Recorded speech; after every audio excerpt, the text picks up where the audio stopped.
Silent Hill 2 talvez seja um dos jogos mais complexos e emblemáticos que eu já conheci, com diversas informações que quem apenas joga pode não conseguir captar da maneira correta e acabar criando interpretações erradas sobre o que de fato a história quer contar, abordando temas fortes e abrangentes presentes na lore dos personagens, personificação e representação dos monstros e da psique do James e das outras pessoas que aparecem no jogo. James Sunderland é um homem de 29 anos que foi até Silent Hill à procura de sua esposa, após receber uma carta da mesma, guiando ele até seu lugar especial.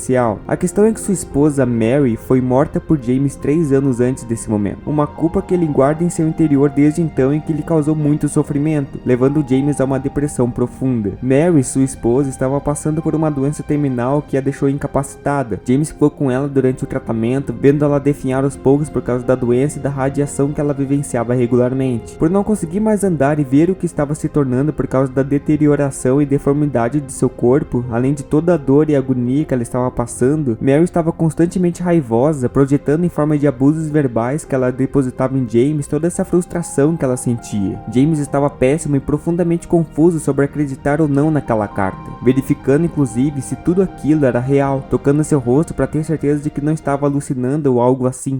Silent Hill é uma cidade capaz de personificar por meio de monstros os próprios sentimentos reprimidos e traumas das pessoas que vão pra lá. E durante o jogo nós conhecemos diversos monstros que são na verdade representação criadas pela mente de James, projeções de seus traumas, culpa e de seus impulsos mais primitivos e perversos. E um desses monstros é o Lying Figures, um ser de aparência feminina, algo presente em muitos dos monstros que James encontra, que parece estar amarrado dentro do próprio corpo. Eles cospem ácido caso James se aproxime muito e demonstra estar em profunda agonia, assim como Mary, incapacitada por sua doença num leito de hospital, sentindo uma forte dor causada por sua situação e estresse constante por sentir seu corpo definhando, enquanto descarregava sua ira nas pessoas que mais amava, assim como os Lying Figures cospem seus ácidos. Esses monstros também podem ser vistos de outra forma, como as emoções, desejos e pensamentos reprimidos de James, que vendo sua esposa morrendo aos poucos e se tornando cada vez mais feia por dentro e por fora, precisou guardar muita coisa para si, como sua própria angústia e sofrimento. Vale ressaltar que Mary provavelmente era rude e manipuladora com James desde sempre no relacionamento deles, afastando ele quando se sentia sufocado e puxando-o de volta caso ele demonstrasse alguma reação. A doença apenas intensificou esse comportamento, fazendo ela tratar seu marido de forma ainda pior, enquanto James criava dentro de si um forte apego emocional por Mary, investindo muito mais do que tempo e dinheiro no tratamento de sua esposa. E essa dependência que ele criou também acabou se tornando um monstro em Silent Hill. Com o desejo de estar perto de Mary o tempo todo e ficar constantemente tentando agradá-la de alguma forma, James passou a viver por ela, até chegar um dia em que ele tirou sua vida e foi consumido pela culpa de sua ação. James criou um apego forte à imagem que tinha de Mary e ao desejo de trazê-la de volta de algum jeito, apagando seu erro e encontrando de novo a única coisa que importava em sua vida, depositando todas as suas forças nesse desejo problemático e destrutivo, que o impedia de viver o luto e se responsabilizar pelo seu crime. E assim surgiu o Mandarim, um bicho que só aparece algumas vezes no jogo e que é representado como um ser com bocas nos braços, uma personificação de Mary e dos maus tratos que ela fazia com James. Eles estão sempre agarrados às grades, se segurando para não cair na escuridão do abismo abaixo deles, o que pode ser interpretado como sendo o próprio James que se agarrou a Mary com todas as suas forças, porque a dependência emocional que ele cultivou por ela fez com que ele acreditasse que isso era tudo o que lhe restava. James se sentia profundamente culpado pelo que fez com sua esposa e estava constantemente em conflito interno entre seu lado mais primitivo e animalesco e seu autocontrole e censura desses impulsos, além do desejo de punição que ele achava que merecia. Nesse ponto entram duas personalidades muito importantes, sendo uma delas o Pyramid Head e a outra a Maria. E de certa forma ambos podem agir em sintonia, significando a mesma coisa, ao mesmo tempo em que são extremos opostos. A Maria surge para James como sendo a idealização perfeita daquilo que ele esperava que sua esposa fosse, uma mulher atrevida e sensual, capaz de suprir todos os seus desejos e insatisfações. Ela nunca foi real, apenas uma criação da mente perturbada de James. Maria, assim como Mary, também demonstrava comportamentos manipuladores e em diversos momentos faz comentários maldosos para com James. Afinal de contas, o apego dele à sua esposa estava fortemente atrelado a isso, ao jeito como ela tratava ele mal e logo em seguida amaciava a voz e lhe pedia desculpas. Pyramid Head também funciona mais ou menos assim em alguns momentos, personificando um pouco mais mais o lado mais perverso e sujo de James, os desejos reprimidos que ele constantemente tentava esconder, mas esse não é seu único papel. Talvez nessa história existam dois Pyramid Head, um sendo esse que eu acabei de dizer, e o outro agindo como responsável por censurar e controlar esse lado de James, às vezes até mesmo destruindo-o caso seja necessário. Essas duas facetas do comportamento de James é o que na psicanálise é conhecido como a luta entre o id e o ego, sendo o id esse lado mais primitivo e perverso do comportamento humano que as pessoas buscam esconder e reprimir, e o ego sendo justamente o que faz as pessoas guardarem essas coisas para si. O ego é aquele que segue as normas impostas pela sociedade e faz com que a gente se comporte de forma civilizada, repreendendo aquilo que julgamos ser errado ou desapropriado. Esse Pyramid Head ataca os impulsos de James e fica constantemente fazendo ele reviver seus traumas, como forma de punir aquilo que na sua percepção estava errado, mas também é o responsável por permitir que James consiga seguir em frente e ir para as direções certas. James, apesar de agir sobre o arquétipo de herói de sua própria história, seguindo sua jornada e enfrentando seus traumas e demônios, é na verdade uma pessoa extremamente problemática. Ele tem tendência ao alcoolismo e ao isolamento social. Isso se intensificou muito durante o tratamento de Mary e só piorou quando ele deu fim à vida dela. James trabalhava como balconista, mas por causa da bebida e de seu impulso agressivo, com o tempo ele foi se tornando uma pessoa muito desagradável e alguém a ser evitado. Isso além da depressão que ele desenvolveu e de seus delírios. De acordo com o canal Rob e o Coelho, que foi de onde eu me embasei para fazer este vídeo, James é esquizofrênico e todas as suas alucinações e crenças estão atreladas a isso. Ele realmente se agarrou à ideia de que havia uma carta escrita por Mary que ele poderia encontrá-la em Silent Hill, assim como acreditou que Maria era real e que ele poderia viver com ela dali pra frente. E esse diagnóstico também pode explicar melhor o que aconteceu naquele momento com Mary, quando ele a atacou. Um surto psicótico fez com que James desse fim à vida de sua esposa e quando ele se deu por si, já estava feito. Silent Hill 2 é um jogo com diversos tons de cinza e questões extremamente delicadas de se comentar. Vai muito além de apenas mais um jogo de terror psicológico que passa um sentimento de vazio e isolamento. Cada personagem tem seus motivos que fazem eles ser quem são e a maioria deles possui algum transtorno psicológico bastante evidente. A Angela, por exemplo, apresenta sinais de transtorno de estresse pós-traumático, causado pelos constantes abusos que ela sofreu de seu pai e irmão, enquanto sua mãe não fazia nada para defendê-la. Ela alimentou um ódio por homens depois disso e apresenta alguns comportamentos problemáticos, como flutuação de humor, além de alguns impulsos agressivos que ela desenvolveu. Ed sofreu muito bullying na escola, o que fez ele desenvolver um transtorno alimentar na tentativa de se defender. Ele também demonstra comportamentos presentes em pessoas com transtorno de personalidade antissocial, como a falta de remorso, ausência de empatia, total descaso pelas normas sociais, o ato de mentir para se proteger e jamais se responsabilizar por suas ações, depositando essa culpa a terceiros. A Maria, apesar de ser fruto das alucinações de James, também apresenta um transtorno em alguns pontos bem interessantes. De acordo com Rob, ela demonstra comportamentos explosivos e autodestrutivos presentes em pessoas com transtornos de personalidade borderline. Esse é um tema muito interessante e eu pretendo fazer um vídeo próprio para ele, mas basicamente uma pessoa com borderline é alguém que vive na borda entre a vida e a morte. São pessoas muito intensas e dependentes de outras pessoas. Elas abrem mão de sua personalidade, desejos e princípios em prol da validação que elas esperam que os outros depositem nelas, e sentem um medo absurdo de serem rejeitadas ou abandonadas, podendo se tornar agressivas consigo mesmas, manipuladoras e indo até o limite disso tudo. Infelizmente, pelo jogo deixar muito mistério no ar e coisas que só quem vai atrás para saber ou tem conhecimento para interpretar consegue entender, muita gente acaba criando ideias muito erradas sobre o James e suas motivações, julgando ele como um tarado e coisas assim. Inclusive, no meu vídeo que eu comentei sobre esse jogo, eu acabei falando algumas dessas coisas, tendo como base os vídeos que eu vi sobre o jogo.